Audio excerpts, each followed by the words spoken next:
মানে বাটফা, ওয়াবি মানে মৃত্যু, ওয়াবি মানে সিটিং, ওয়াবি মানে বাসার, ওয়াবি মানে জানাহর, ওয়াবি মানে জারগু, ওয়াবি মানে কুত্তসা কুত্তজম।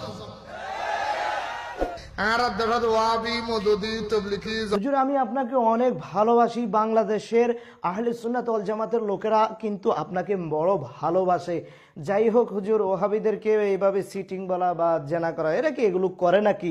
আচ্ছা যাই হোক প্রিয় দর্শক, হুজুরের প্রতি যে আমার ভালোবাসাটা আছে সেটা আমার কাছেই থাকুক, কিন্তু আজকে আপনাদের সম্মুখে আমি নতুন কিছু কথা বলবো যা আপনারা শুনতে হবে। প্রিয় দর্শক শ্রোতা, শিক্ষার্থীকে ধর্ষণ ও যৌন হয়রানির অভিযোগে প্রধান শিক্ষক মাওলানা আল আমিনকে আটক করেছে র্যাব।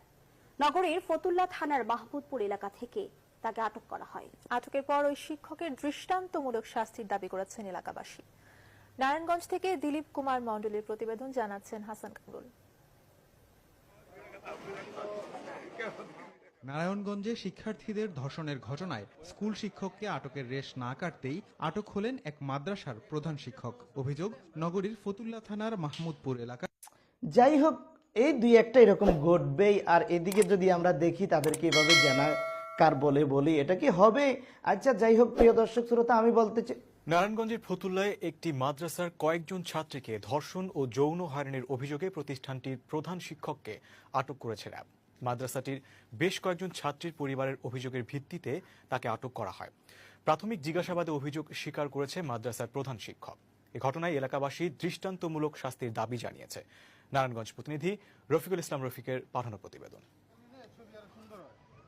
নারায়ণগঞ্জের ফতুল্লায় দারুল হুদা মহিলা মাদ্রাসাটি দীর্ঘ 6 বছর যাবৎ পরিচালনা করছেন প্রধান শিক্ষক মোস্তাফিজুর রহমান।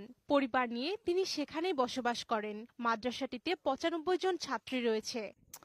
প্রিয় দর্শক, এগুলো অ্যাক্সিডেন্ট হয়ে যায়, তার মানে তো ওরা খারাপ এ না। সাহেব, আমি আপনাকে এক এক দুইটি দলিল দিয়েছি, আপনি গ্রহণ করুন বা না করুন সেটা আপনার ব্যাপার, কিন্তু আমি এখন আপনাকে এমন একটি দলিল দেব সেটা আপনি কেন পুরো জাতির চোখে পানি চলে আসবে। বড় ভাই আপনি, যাই হোক বড় ভাই এগুলো দিচ্ছে দলিল হিসাবে। 11 বছরের শিশু ধর্ষণ করলেন মাদ্রাসার শিক্ষক। তথ্যচিত্রে সাগর আহমেদ।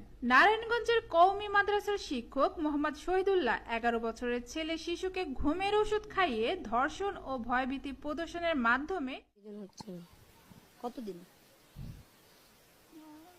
2-3 মাস এরকম।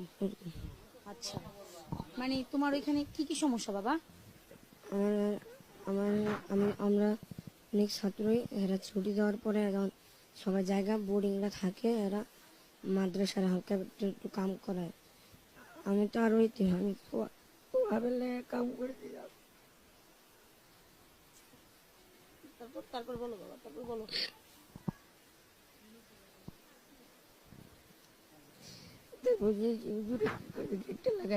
জোরে বলো বাবা। গেটটা লাগাই দিছে, এরপরে দর্শক শ্রোতা, এভাবে জায়গায় জায়গায় মাদ্রাসার নাম দিয়ে মোহতামিম সেজে আকামার কুকাম করে। যদি সংখ্যা এভাবেই বাংলাদেশের সকল দর্শনদেরকে একত্রিত করা হয়, গণনা করা হয়, আদমশুমারি করা হয়, ওয়াবিদের রাই সবচাইতে আগে থাকবে। প্রিয় দর্শক শ্রোতা, আপনি ডিফেন্স করবেন, আপনি আপনার বাচ্চাকে কি দর্শকের হাতে তুলে দিবেন না কোরআন সুন্নাহর হাতে তুলে দিবেন? প্রিয় দর্শক শ্রোতা, আপনি নিজেকেই সিদ্ধান্ত নিতে হবে।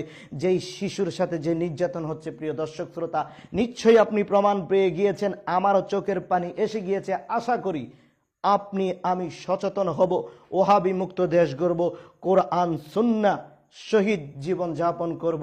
সুস্থ থাকুন, ভালো থাকুন, আল্লাহ হাফেজ।